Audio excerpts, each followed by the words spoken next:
Now, Warren Ingram, very seriously, now this is, no big shocks, no big surprises, growth for the EFF, stagnation for the DA, decline for the ANC. What does it mean for our money? To me, it speaks to a bit of stability in the system. So the kind of predictability of this election for the election watchers translates to market watchers, and they would look at this election and say, okay, we think that potentially what Cyril Ramaphosa has been talking about and what he wants to do has been heard by the electorate, and it's interesting, So for me, the one thing here will be the magnitude of the ANC's win signals that things are going to be implemented the way he would like them to be. And I know a lot of people would comment on the loss from the previous national election, and I think that's a mistake. You should be looking at what happened from the municipal election to now on a national level, and that would be an uptick actually, and therefore, I think as an investor I'm looking at that favorably. Okay, well that's positive then. So basically, do nothing. No, I didn't say that. No. Yes. I think it's a signal. I think there are a few more signals we need to look at, and I think the next one will be who is in Cyril Ramaphosa's cabinet, how big is that cabinet, and who, more importantly for a lot of investors, who's out of that cabinet. And that's a critical signal as to who's in charge. Absolutely, and I think then aligned with that cabinet will also be the state of the nation. Remember, it will be his first cabinet. Because he was a caretaker of the end of the Zuma cabinet, and it will be the cabinet that he wants, and it will be the size that he wants, and then the state of the nation will be implementing the policies that he's promised. So, he's spoken a lot about the fact that we have good policy already. What we need to do is implement it, and therefore the first signal to investors will be the people put in charge. Are they implementers, or are they just sort of the political hot air people? I had a long chat to Enoch Godongwana this morning. He is the head of economic policy at the ANC, and he openly admits that, with all of the policy in the world and all of the rules and regulations and all of the best ideas that the ANC has come up with, and for many years the ANC was a very fine implementer of economic policy. We saw that during the Manuel era and the Mbeki era. The wheels came off quite spectacularly after that. That is their greatest weakness, has been their failure to implement, in some cases, many really good and noble and potentially growth-inducing ideas. We need to get back to a point where this economy is allowed to grow, and maybe that's the point. We have to allow it to grow. Exactly, and for government to kind of get out the way and just let things happen, and just create an environment for business to create jobs, because that's really who's going to create the jobs. It's not going to be politicians, it's going to be business people creating businesses and growing their businesses and employing more people.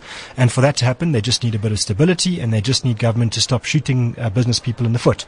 Yeah. And so to my next concern will be how state-owned enterprises are funded, and most importantly Eskom, and things, scary things need to disappear, like prescribed assets, and we need to find a rational way for funding that. One hopes that Cyril's applied some of his mind to that, and that we will hear about this and see proper steps taken. And it's going to take a long time, for example, to turn a place like Eskom around. And so I'm not expecting that by December this year it's all done and everything's hunky-dory. What I'm expecting is how quickly post-announcement of his cabinet, steps are taken, that not just talk, but actually this is the first step. Here's the first concrete step, breaking up Eskom. We've done it, here it is, and we've started the process. I'm looking forward to the President's first State of the Nation address, which I think is scheduled for a couple of weeks' time. Once Parliament resits and once the President is re-elected, he then gives his first State of the Nation address. It'll be the second this year, but I expect it to be a far more forthright and far stronger statement than what was the first decent State of the Nation address South Africa's seen in years in February this year. Yeah, and I have no critique of that February one. I think you asked me my opinion on air, and I said it was fine. I think it was and much like the budget, difficult thing to do. But we need to go beyond fine, though, correct? Correct, and now we need concrete announcements, concrete steps announced in this State of the Nation, and real action to be taken. That's not populist, that's not just out there to kind of make every bit of every faction in the ANC happy. Now we need to say our sole focus is on getting the economy right and creating jobs for our people, because that's, forget ideology, that's what we need to do now. And yeah. And so, okay, we look at the Ramaphoric style rally that we've seen so far this year, this 40% increase on the JSE, excluding the sharp pullback we saw today, of course, as a result of what's going on in international markets with Donald Trump and the Chinese at each other's throats over the future of trade tariffs.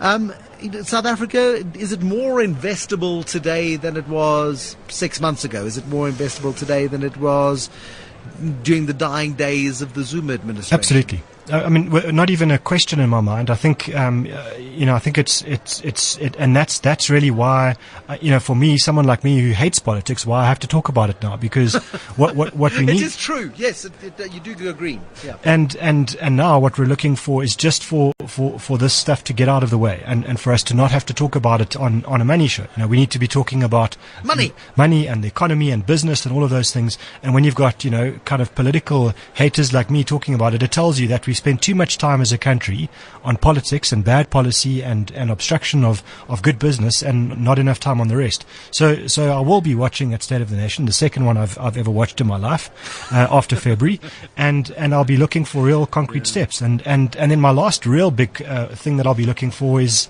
the whole resolution of land expropriation. Not that I'm hoping it goes away, but that I'm hoping it gets resolved, that it becomes explicit policy. Explicit policy in which South Africans feel like they've got a fair chance, a fair shake, a fair stake in the future. You don't have to, it's not a case of the great big national giveaway.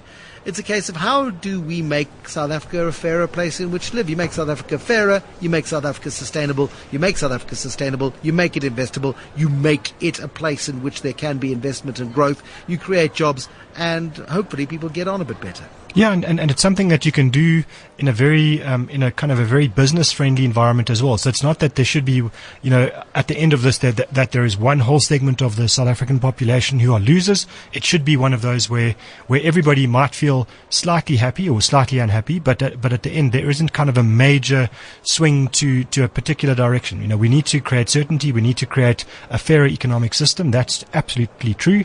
But we shouldn't be seen to be taking things away. This should be a case of how do we build and create more opportunities and give people more access to economic wealth. Next week, we'll talk about personal finance. Warren Ingram from Galileo Capital. Thank you very much indeed. He is our personal finance expert. Oh, it's tempting. No. Get thee behind me, Satan. Push. Thank you, Warren Ingram.